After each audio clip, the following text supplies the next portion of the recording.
भगवान नारायण और भगवान शंकर कितने बड़े भक्तवत्सल हैं, ये तो हम सब जानते ही हैं। पौराणिक कथाओं के अनुसार भगवान नारायण के शत्रुओं को भगवान भोलेनाथ अपने शत्रु मानते हैं। उसी प्रकार भगवान शंकर के शत्रुओं को भगवान नारायण अपने शत्रु मानते हैं। आपको यह जानकर बहुत आश्चर्य होगा कि एक बार त्रेता युग में जब भगवान नारायण ने श्री कृष्ण रूप में अवतार लिया था, तब उन्हें युद्ध भूमि में भगवान शंकर से युद्ध करना पड़ा था। दो महाशक्तियां आमने सामने होने के कारण यह युद्ध बहुत प्रलयकारी हो गया था। अब हम आपको बताएंगे कि ऐसा क्या हुआ था जिसके कारण भगवान श्री कृष्ण और भगवान शंकर को युद्ध भूमि में एक दूसरे के सामने आना पड़ा था।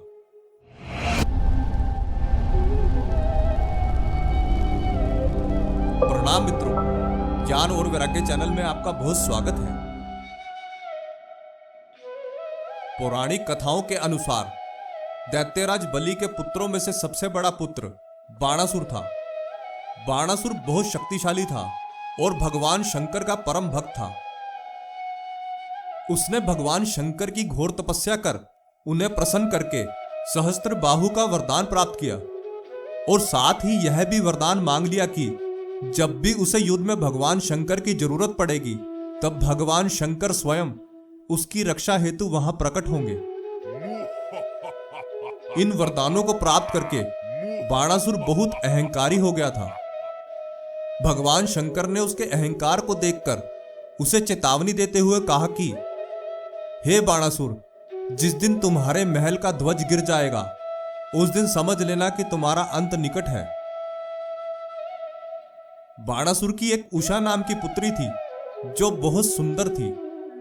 एक दिन उषा ने एक पुरुष को अपने स्वप्न में देखा, जिसे देखकर वह मोहित हो गई और अपनी मायावी सहेली चित्रलेखा को सारा वृतांत सुनाया।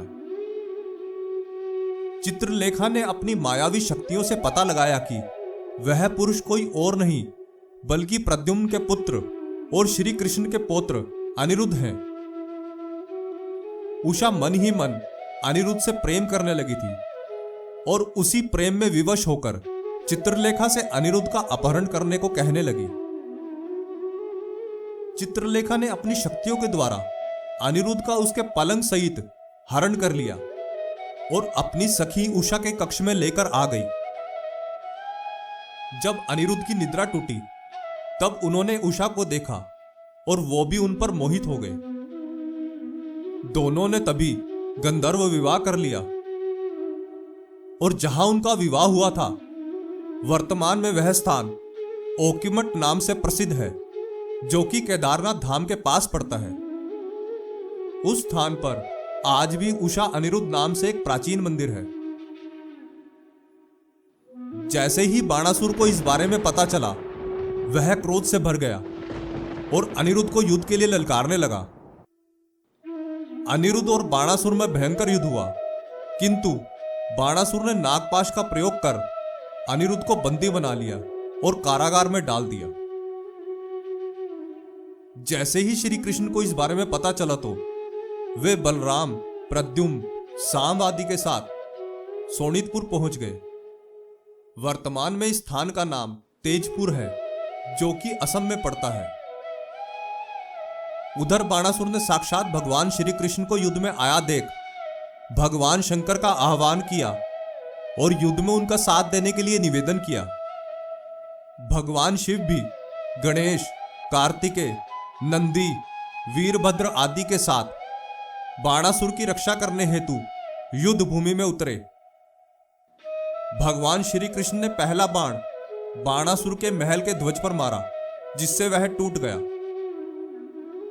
श्री कृष्ण ने बाणासुर की सेना का बहुत नुकसान कर दिया था और उधर भगवान शिव ने भी श्री कृष्ण की सेना को बहुत क्षति पहुंचा दी थी।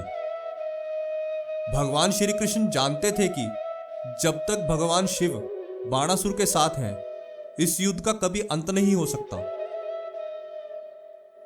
तब भगवान श्री कृष्ण ने महादेव से कहा कि हे भोलेनाथ, यदि आप इस अधर्मी बाणासुर की रक्षा करते रहेंगे, तो कैसे धर्म अधर्म से जीत पाएगा। महादेव बोले कि हे माधव, मैं भी अपने भक्त के वचनबद्ध होने के कारण युद्ध भूमि नहीं छोड़ सकता हूं। श्री कृष्ण बोले, हे महादेव, अब आप ही इस समस्या का कोई समाधान निकालें। तब भोलेनाथ ने श्री कृष्ण को उनके ऊपर जुर्मनास्त्र चलाने को कहा, जिससे वह कुछ समय के लिए निद्रा में चले गए।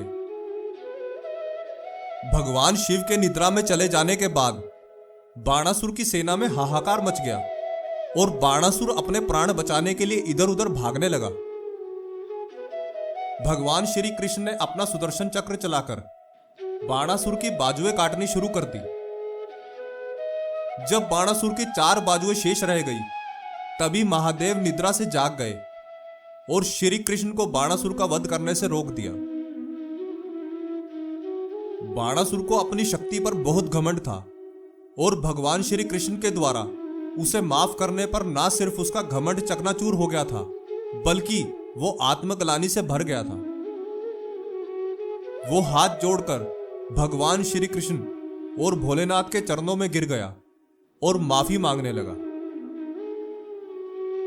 उसके पश्चात बाणासुर ने उषा और अनिरुद्ध का विवाह कर दिया। इस तरह 2 महाशक्तियां एक दूसरे के सामने आ गई थी, जिसे देख तीनों लोग कांप गए थे। आशा करते हैं कि हमारी प्रस्तुति आपको काफी पसंद आई होगी। आपसे अनुरोध है कि आप इस वीडियो को ज्यादा से ज्यादा लोगों तक पहुंचाने के लिए लाइक, शेयर और सब्सक्राइब करें। धन्यवाद।